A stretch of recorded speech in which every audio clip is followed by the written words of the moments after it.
So, ayan, ito na nga pala yung araw na magpapa-DNC ako or tinatawag natin na RAS-PA. Ayan, kasama ko si Natnat kasi ayaw niya talaga magpaiwan sa bahay.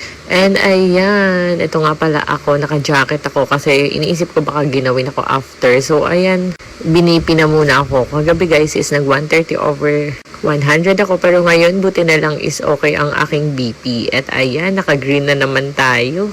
Nagsusuot lang ako ng ganito pag manganganak ako pero this time, ilalabas si baby sa aking tiyan.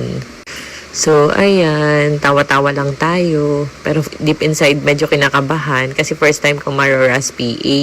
At ayan, nilagyan ako ng swero. Sa mga nagsasabi na peke lang daw ang pagbubuntis ko, ayan na.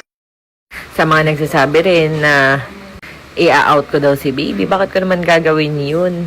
Ang sarap kaya sa feeling na madaming anak, 'di ba? Pero syempre, this time, kailangan na talagang ilabas ni baby dahil di na talaga siya alive.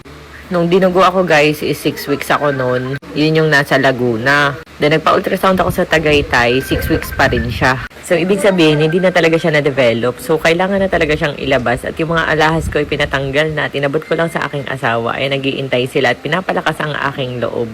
Kasama lang namin si Ate Jessie kasi si Natnat ayaw talaga pakabog. Gusto talagang sumama. Gusto pa nga sumama hanggang operating room pero bawal baby ko.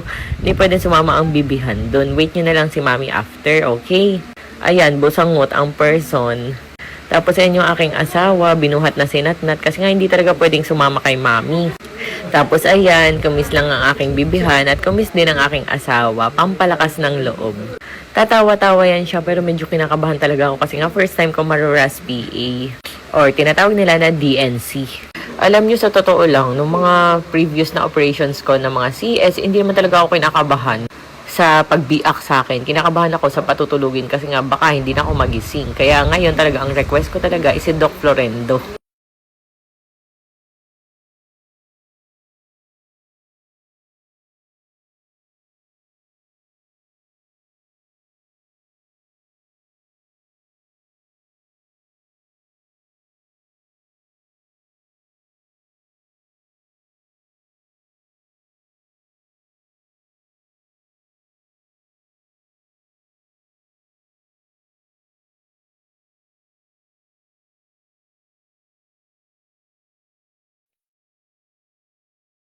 So ayun, nag-selfie muna kami ng OB ko. Ito nga pala yung laging OB ko.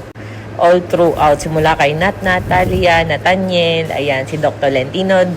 Pero yung OB ko talaga is si Doc Aguilar. Tapos ang akin namang anesthesiologist ay si Doc Florendo. Sobrang babait kasi nila kaya kahit na nasa Tagaytay na ako, dito talaga ako nanganganak. At kaya nga ngayon na i-RAS PA, no choice talaga din. Ayan, no choice, kailangan ko magpa-RAS PA. And syempre, ang pinili ko pa rin ay si Doc Aguilar. Syempre guys, iba kasi siya. As in, alam ko na may care. Kumpara dun sa mga iba kong OB na pinapag-check upan, na iba-ibang hospital. Parang, o pagkatapos, out. Parang ganun. Pero ito talaga, nagyayakapan kami bago ako si CS. Talagang natatakot talaga ako. At sabi ko, Dok, ikaw na ang bahala sa akin. Siyempre, may mga anak tayo. 3 ang aking bibihan, di ba? So, ayan. Yun lang naman yung dahilan kung bakit ako kinakabahan. Pero yun sa buhay ko, hindi naman ako kinakabahan. Kinakabahan ako dahil, siyempre, mayroon tayong mga anak, ganun. So, ayan, success, sumakses. Safe na naman. Ang lakas ko talaga kay Lord.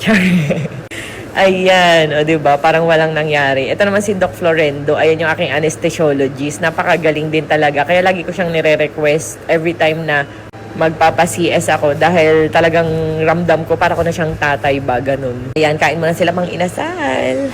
Thank you mga aking mga doc na napakababait at sa mga staff ng Perpetual Support. Dito yan sa Manila, guys. Sobrang babait nila. So, ito ako, guys, pagkatapos kong iras pa. Ayoko na mag-recover sa bahay na. Let's go. Uwi na tayo. Thank you, Lord. Ayan nga, Rosmar lang malakas.